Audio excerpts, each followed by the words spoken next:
Yeah, if you thought 2 Galacti were enough, well, get ready because we're getting even more with Zombie Galacti, one of the latest leaked cards in Marvel Snap. We've got a bunch of new datamined stuff to take a look at today, including more details on the new keyword we teased last time, just a bunch of cool new cards that are zombie themed landing in the October season, appropriately for Halloween, I guess. But some pretty cool stuff to get through, some cards that I think could definitely be powerful, some new deck archetypes for sure to talk about. As always, keep in mind these are data mined cards. They are early versions. There are often going to be some changes to these in the future. Sometimes that's text, although less so lately. More often that's some like number tweaks. We might see some nerfs or changes here and there. But let's go ahead and kick things off here with Zombie Galacti. And you guys know I'm excited to see any kind of Galactus card, although this one certainly takes things in a very different direction and kind of becomes its own whole deck, I think.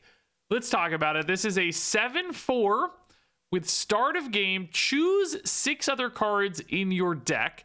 On reveal, transform those cards into copies of this. So basically, at the start of the game, this is going to randomly mark 6 cards from your deck that aren't Zombie Galacti. So of the other 11, 6 of them are going to get basically marked as future Galacti cards, which the art does kind of convey nicely here with random characters being Galactus. And then when you finally play the Zombie Galacti, presumably at the end of the game, because he's very expensive, that will transform those cards into copies of this. So they will basically also become 7/4s, at least at a baseline. Now they're becoming copies, so you can't do stuff like Iron Man where you like, get a 5/4 Iron Man or whatever that's still got his text because they're becoming copies. They would lose their original text. But, stuff like the Hood, for instance, would go from a -3 to a +4. It would be a 7-point swing. So you could just like stack your deck with a lot of small stuff and then give it a buff all at once at the end of the game. Almost, like a Bast or something, or an Agent Venom of sorts, but in reverse order, right? Where you're taking small stuff and making it bigger. That is, of course, still much worse than what we typically see for Agent Venom or Bast decks, because those cards keep the text, like Iron Man or and the Athena or whatever, right? Like you tend to value the text just starting them at a higher baseline, Sage or whatever, right? So Zombie Galacti is kind of like that, but also kind of very different because it becomes straight up copies.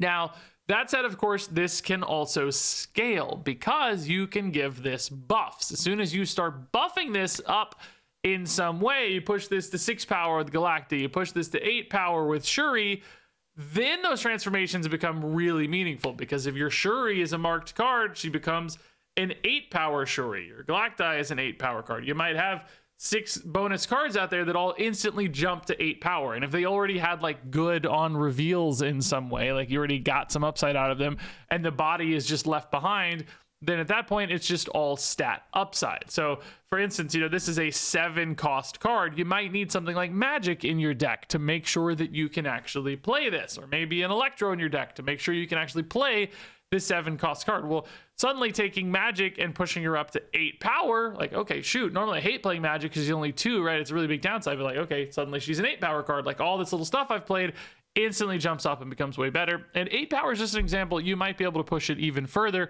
with some real like deck buffs or, hand buffs or whatever, and manipulate these stat lines in some cool ways. Like some locations could also, drop this in a Nidavellir and suddenly it's 9. Everything goes up and becomes 9, right? So there is this real potential just from like a pushing out power standpoint. But the real challenge for this, I think, is just like from a deck building standpoint. Like, what on earth does your deck look like? I mean, theoretically, low power stuff that has some kind of beneficial on reveal when played early that can then go up. I mean, I'm sure you can think of a ton of examples, but stuff where the on reveal is really good later is probably not good, or where the on reveal like scales the stats, maybe not necessarily very good. So like Sage, we talked about earlier, probably doesn't really make any sense in this deck, because any stats Sage gains from her on reveal just get lost when she gets boosted up anyway. Might even technically boost her down based on the transformation. So you need like, I guess it could also technically be end of turn or activate or whatever, but you just need to make sure the ability is going off before Zombie Galacti turns it into a Zombie Galacti and wipes its text. So ongoing cards, very bad in this example. But then it's also just about running enough like buffs to probably make this good, because I do not think at a 4 power baseline this is going to be worth it. I think you have to push these stats up in some way for this to be relevant enough. So that's one side of it. I mean, maybe there's like a Cerebro 4 deck or something, but if you mark your Cerebro, like technically that could screw you because then you'd lose your Cerebro, right? So it's just a really tough deck building challenge because you also need the enablers to actually play a 7-cost card. So whether that's Magic or Ramp, or maybe Arishem is a possibility, but Arishem's really tough with this because you'll just like never find the Galacti and you'll be way less likely to find as many of your marked cards that will then transform. So just a lot of moving pieces in this. I actually think you could maybe push this stat line up a little bit based on my instincts. Like clearly I haven't played this, but 4 is just a really soft number for all the work that I think has to go into this. And I'm sure there are some ways to get these stats much bigger and like push these up. You know, you got Forges and Galactas and Shuris and all these other cards, but even stuff like Galacta's not good for this necessarily, right? Because it's like, well, I don't really want to transform my Galacta into a 6-power card. She's already 6 power, right? You want small starting spots. We're going to see one card later on, Headpool, that could maybe help here with Zombie Galacti. So there are some things happening. It's intriguing. I'm really excited that it's just kind of a new deck archetype baked into a single card. I think that's really, really cool. But I do think this is going to be a very challenging thing to make work for a variety of reasons, just like consistency from like drawing the marked cards, from drawing the Galacti, the ramp challenge of getting up to 7 energy. A lot goes into this, and I don't think the payoff right now sounds incredible to me either. So very cool, very excited about this. From a power level standpoint, very skeptical, I guess, at this stage. All right, so let's move things on here to take a look at this new keyword, starting off with Zombie Scarlet Witch. She is a 3/2 and reads, after you play a card here, Horde +2. And you can see the official in-game text for Horde here, at least as it stands in the data mines currently. Horde reads, give power to your zombie horde. If you don't have one, create one at another location first. So basically, the first time you play a card with the Horde keyword, it's going to pop up a new zombie horde at one of the other 2 random locations, and it's instantly going to gain the stats of whatever the horde number is. So in Scarlet Witch's case, you know, as soon as you play a card behind Scarlet Witch here, you're going to pop up a new 2-power zombie horde. Each subsequent card you play behind zombie Scarlet Witch is going to give that zombie horde +2. So it would go, you know, you'd summon a 2-power horde, then you'd make it 4, and then 6, and then 8. And we're going to see other cards with differing numbers for that horde. Some cards might give it +1, +4, etc. But basically, you're kind of investing in this scaling zombie horde. So unlike, say, something like Angela, which this card gives us a lot of vibes for, instead of scaling herself, you're going to be scaling this other body and kind of investing all of your stats into this one thing, which admittedly does call to mind something like, you know, Shadow King or Shang-Chi is like, you know, you're isolating a lot of power into a single body that might be easily countered, which does make me nervous. We can talk about that more as we go. Basically, I don't know how often Shang-Chi's going to get that big, but I think it's possible. And like Shadow King just instantly wipes a ton of stats. So that makes me nervous that you're kind of over investing. But you know, it is a cool new mechanic anyway. So with Zombie Scarlet Witch in particular, you know, +2 is a lot of scaling. When we look at something like Angela, when Angela was better in the past with cards like Kitty Pryde, we could just chain over and over again or move cards. We saw those kind of tempo Angela decks do really, really well for a while. And this has those vibes. You know, yes, a little more expensive at 3 to start, but man, Kitty Pryde starts scaling some pretty crazy stats on Zombie Horde quickly. If the deck has other benefits, you know, like Elsa's or whatever, where you're just creating chains of buffs on buffs on buffs, that does seem like it packs quite a bit of a punch. I will say, you know, with these Horde decks, I think probably usually, not always necessarily, like this is actually a fairly independently good card. Like I think you could kind of just play this on its own. Some of the other Horde cards, you may want to play all of them together just to make sure you have more consistency and you're building kind of a Horde deck. In other words, it might be hard to get other packages into that deck. So like, can you run an Elsa and Kitty Pryde package if you're committing to a full Horde package? That's a consideration you're going to have to make as you kind of look at all these different Horde cards. I actually don't think that's as big of a problem for Scarlet Witch here myself. I think this actually could just work well on her own. The zombie horde just becomes an independent threat. You know, I think it's very easy to look at this and say, hey, this is a 3-cost card where I'm probably going to be getting to 8 or 10 power pretty easily very often based on this. You know, like at least 3 cards played behind this in a normal game state is very achievable, right? That's without any shenanigans. That's already an 8 power card. And then if you have any cheesing, like the Kitty Prides, move cards, whatever that can repeat and do more, you go to 10, 12, 14 pretty quickly, and you can see a lot of power output here on a 3 cost. So ultimately, I think this card looks fairly independent for a Horde card, which is good, and has great scaling as well for a Horde card, which is good as well. So both of those things seem like a good sign to me.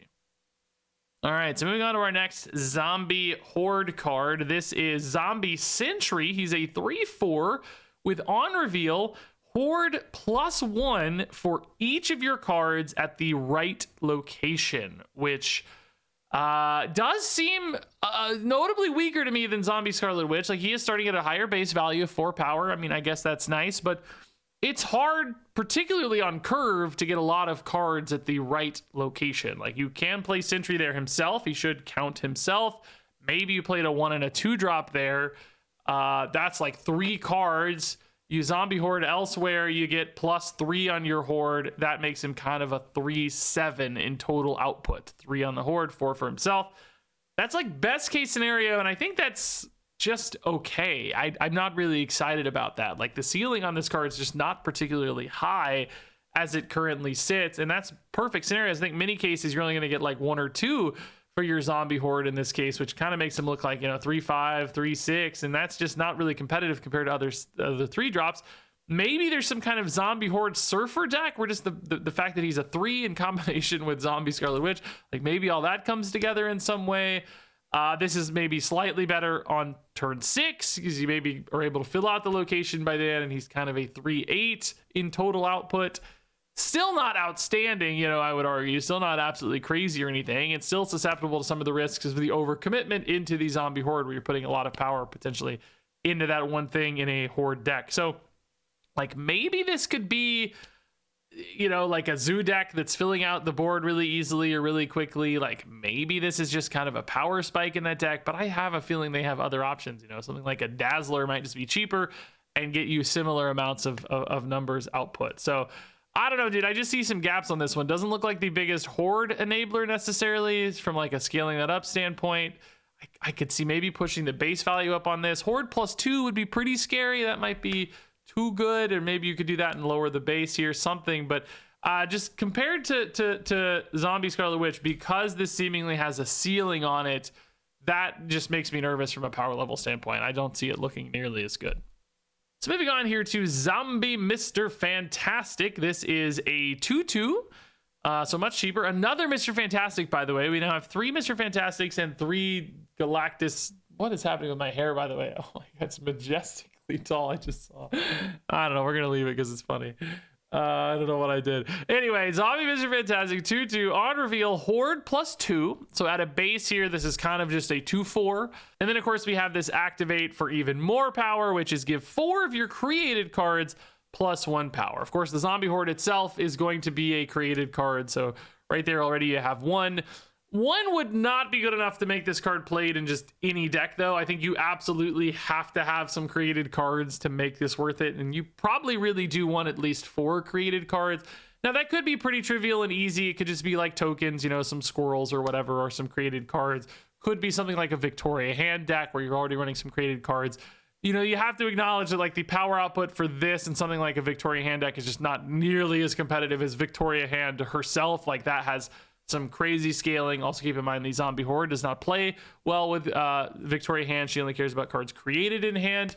So, there's already like some bashing of heads there and conflicts, but there are other ways to get created cards on board and so on. I mean, frankly, a lot of locations help you with it.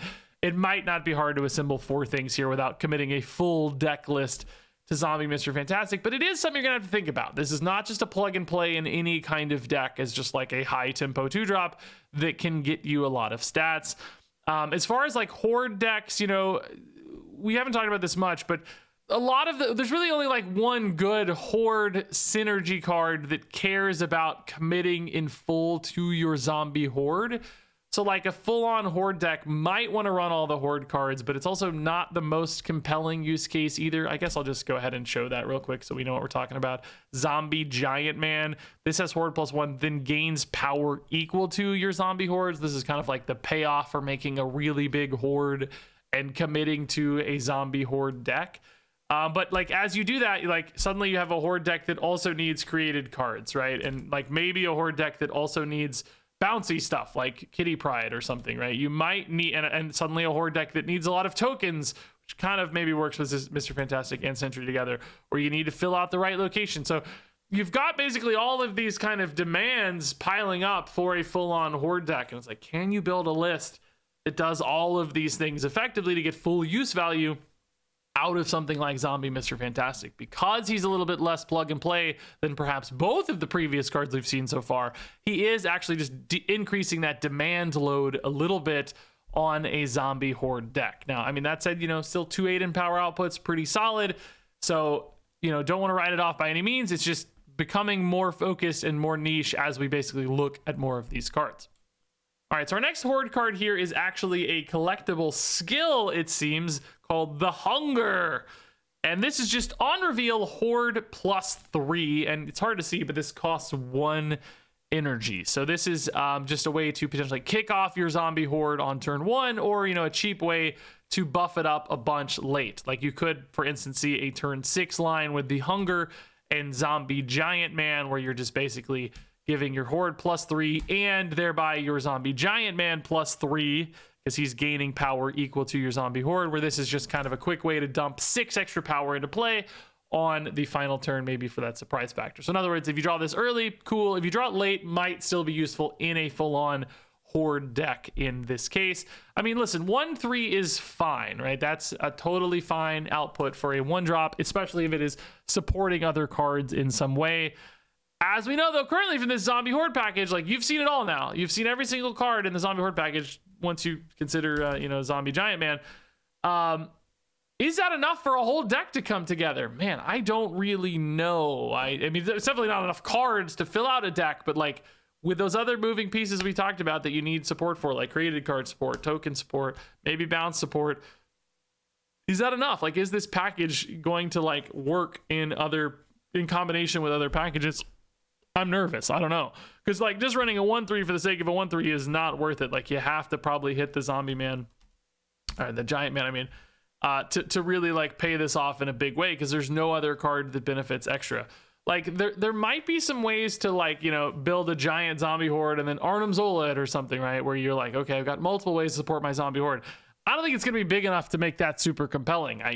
Based on what we've seen so far, maybe 10, 12, 14 power range. Like that's probably not terrible, I guess, for an Arnim Zola, but it's not like crazy either. So you might need something like a Giant Man to really make this feel super worth it, because otherwise this is just kind of a 1/3, which is fine. Again, it's fine. Like that's above rate for a 1-drop, but other 1-drops do a lot of things. They have effects that you really care about. Stats, just for stats' sake, need extra help, and they need ways to multiply to really make them worth it. So ultimately here for me, the Hunger is, I think, just an okay piece of the puzzle.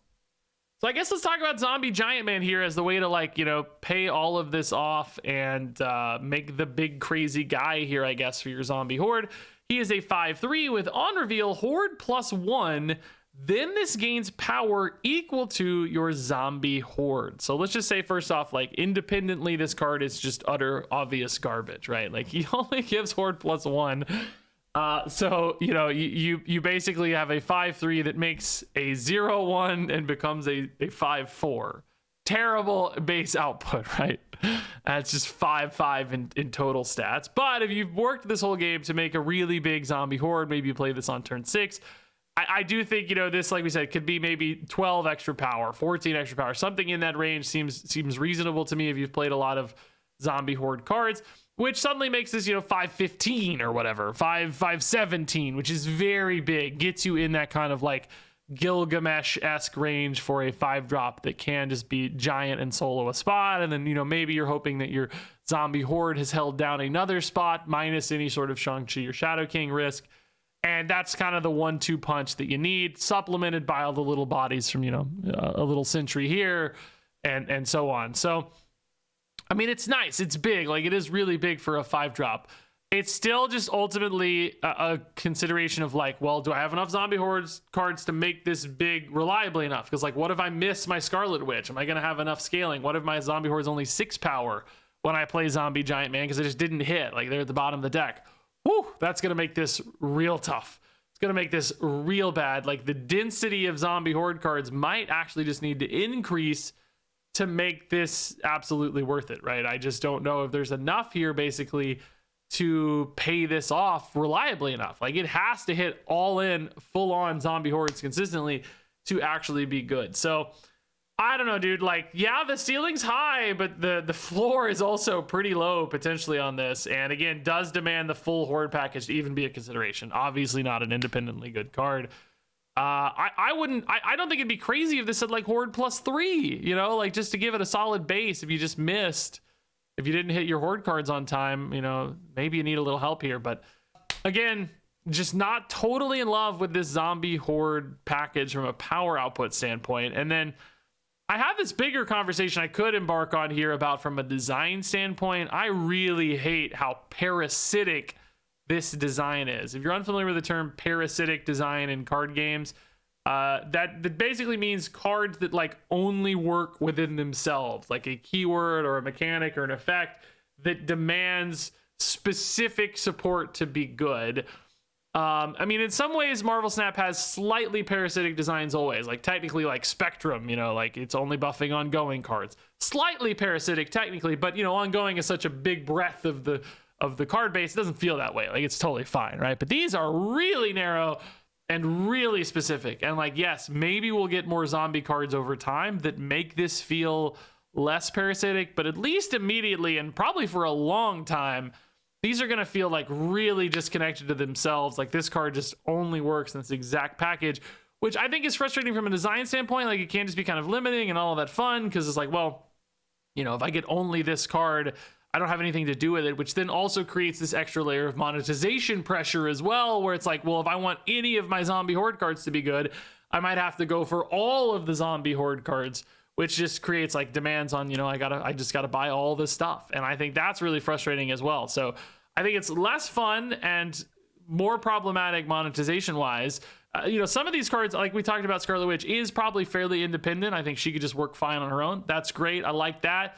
This one, on the other hand, super parasitic. I would argue the skill's pretty parasitic, even though it does technically work. It just doesn't really do enough for you. You're just not excited to play a 1/3 or whatever in those cases. So not the worst parasitic examples I've ever seen in card games, but still Zombie Giant Man in particular does bring that in and make you think about it a little bit, because this card feels that way big time. Have to have full zombie horde support to make this even remotely relevant as a card. So just a little bit of a design conversation. Curious what you guys think about this. There's also the other design side of things of getting repeat characters. I know a lot of you guys get frustrated by repeat characters in particular, and this is a lot of repeat characters. I'm a little less bothered by that. I think it's actually important for Marvel Snap to lean into like identifiable, iconic, big names and stuff, and doing that can help get people excited. I don't know if Sentry and another Mr. Fantastic and a Scarlet Witch are necessarily the ways to do that. You probably could have picked some cooler zombie targets. But you know, I'm not as opposed to that technically. I would personally prefer new characters more often, but I do understand the advantages, I guess, of hitting iconic characters in new ways. Although these definitely could have been variants, because we could also have like, you know, a set of Venom cards or something that are full designs too. So interesting how they've kind of approached this over time. Anyway, let's go on. We got more cards to talk about. So we got more zombie themed cards, but they are not horde based. They're just zombies unconnected in any way, which is interesting decision again. For instance, this is Colonel America, a 3/3 with ongoing.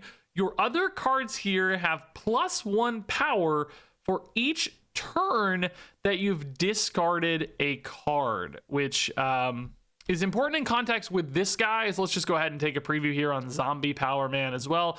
This is a 2/4. End of turn, if you're winning here, discard the leftmost card from your hand. So this could be a way to like really reliably discard a card every single turn so that your Colonel America has, you know, potentially some really big buff scaling. Like if you start discarding on 2 and discard every turn, like, man, you're talking about 5 turns of discards plus 5 for your other cards here is like crazy buff output, because this could technically be like plus 15. I mean, honestly, it could be plus 18 if you discarded every single turn.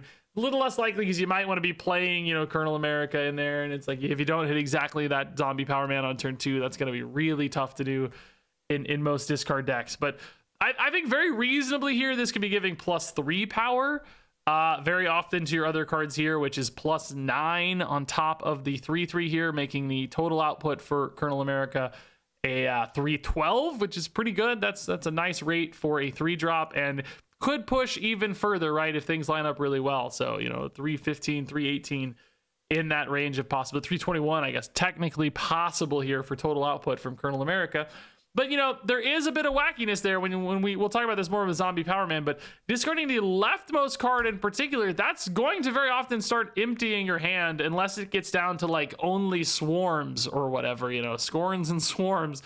But a lot of things will just go away, you know, like if you discard a swarm, it moves to the right, so then something else is going to be queued up in the left. You might lose it. Might also just be very likely to discard your Colonel America. So like lining that up in ways where it's going to be compelling could be tough. So I don't know how much you want to rely on Zombie Power Man versus just a regular discard deck.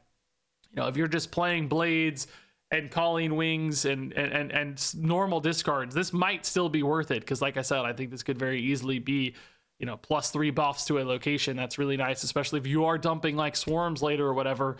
This plus some swarms could just kind of be a win condition in that location in its own right. And then you've got, you know, your Morbiuses or whatever else. So I don't think you need crazy results necessarily to make this worth it. It just then becomes a question about like, how does this fit into the discard package? You know, how does this actually fit from a curve standpoint? Like, you do need cards with this. You have to go maybe a little bit wider than discard decks are typically doing. Swarm, again, good at that, but maybe other things in discard aren't necessarily as good at that. Sometimes they end up with just like, you know, 1 or 2 big things in a spot. Morbius here, Dakin here, MODOK here. You don't have a lot of support for Colonel America, who needs to go wider on board. So how reliant on this how reliant on Swarm would a card like this be, becomes the question for me. So really high outputs, interesting, but just conditionality basically from that filling spots and conditionality from activating this reliably and not discarding it itself. Those both become big questions here. All right, so moving on over to Zombie Power Man. As we said, this is a 2/4 end of turn. If you're winning here, discard the leftmost card from your hand, which I guess could be another Agatha enabler. The winning here condition's a little tougher for Agatha because she might play it in a weird spot, but I think very often you'd still win on turn 2 in a majority of spaces, just because, like, you know, the odds of your opponent playing like a 1 and a 2 both together to beat this beats most 2s heads up that haven't like had a chance to scale yet or whatever. Very likely, I think, to win with Zombie Power Man, which means it would be a good Agatha enabler. Maybe this and Redshift could almost be enough in an Agatha deck, or maybe you only need like 1 3-drop or whatever.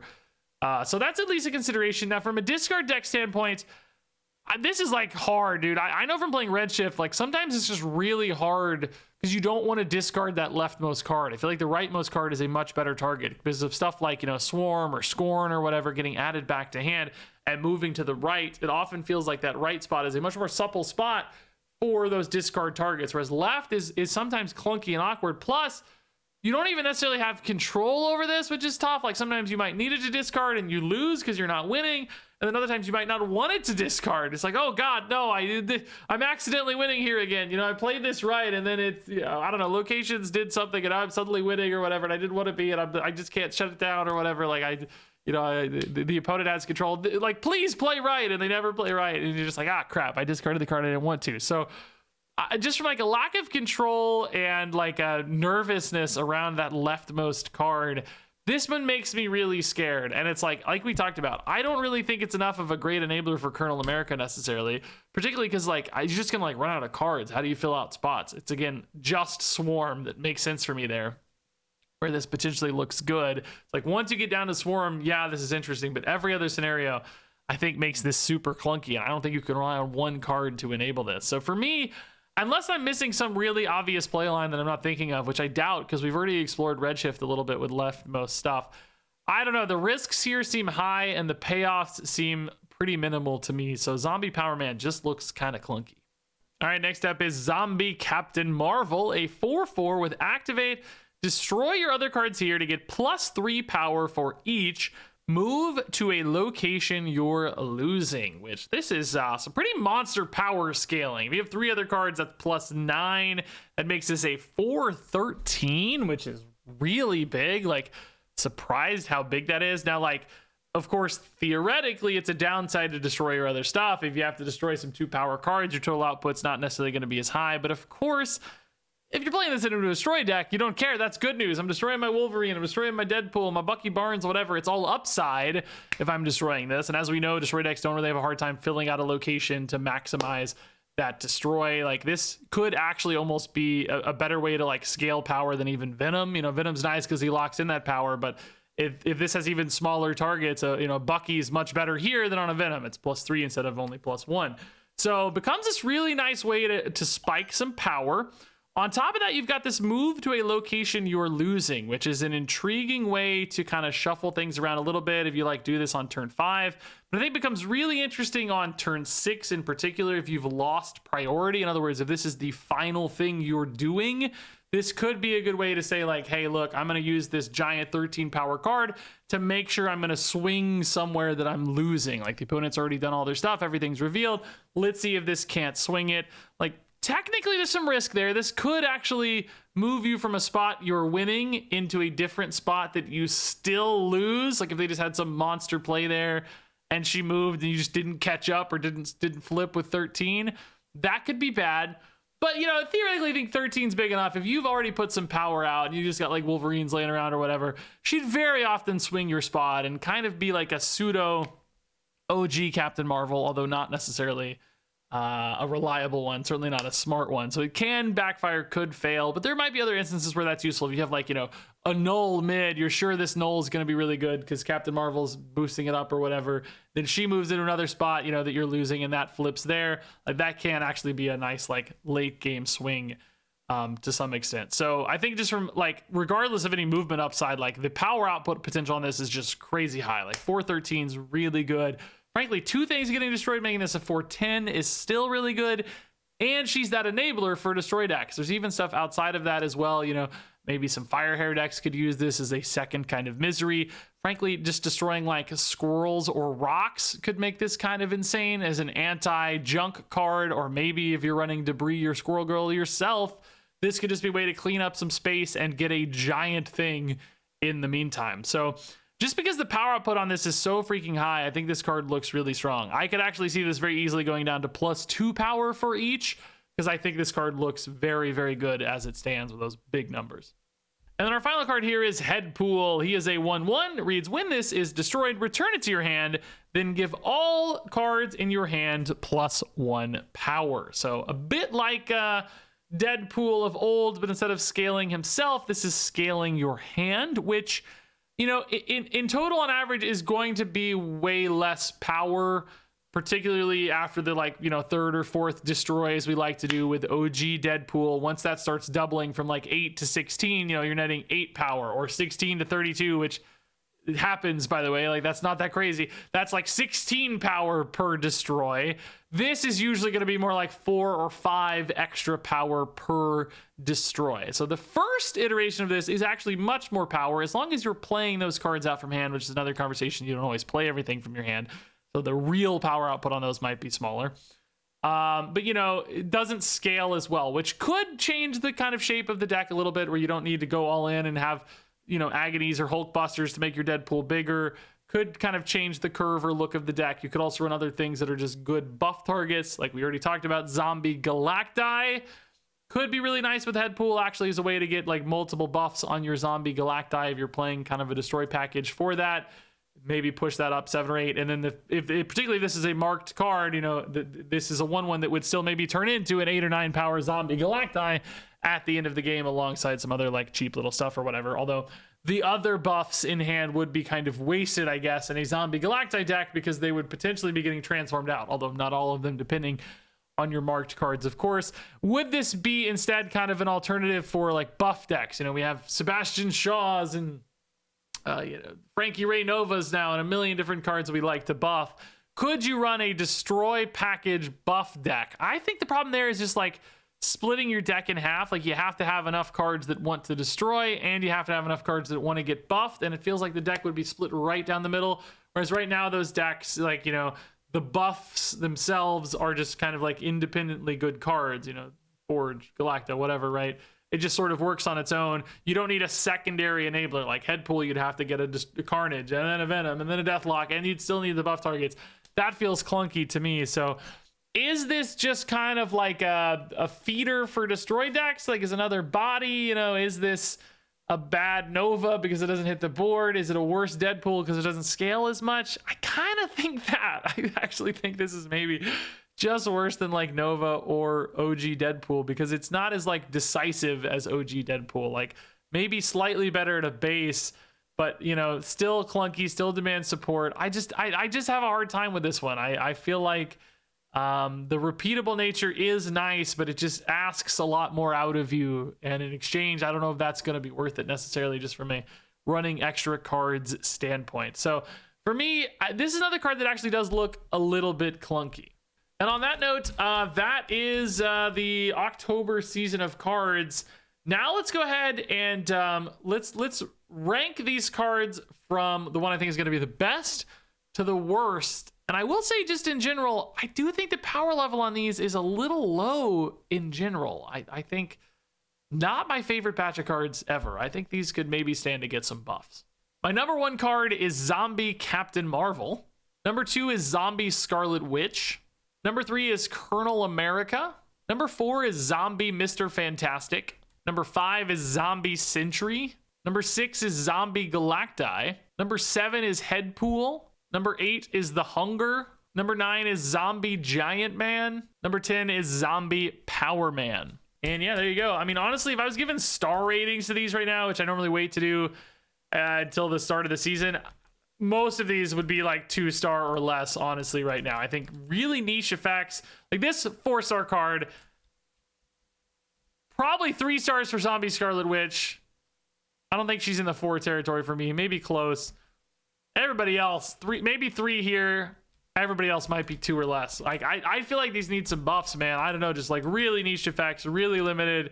Sometimes just not that much output. I don't know. I could see all of these getting pushed a little, I think, and I'd be a lot happier. Curious if you guys feel the same way. Maybe I'm missing some really key interactions on these. Maybe there's something you're seeing I'm not, or maybe they're just not there yet. Like I'm curious to hear your thoughts down below. Let me know what you think. Thanks as always for watching, and I guess I will see you around.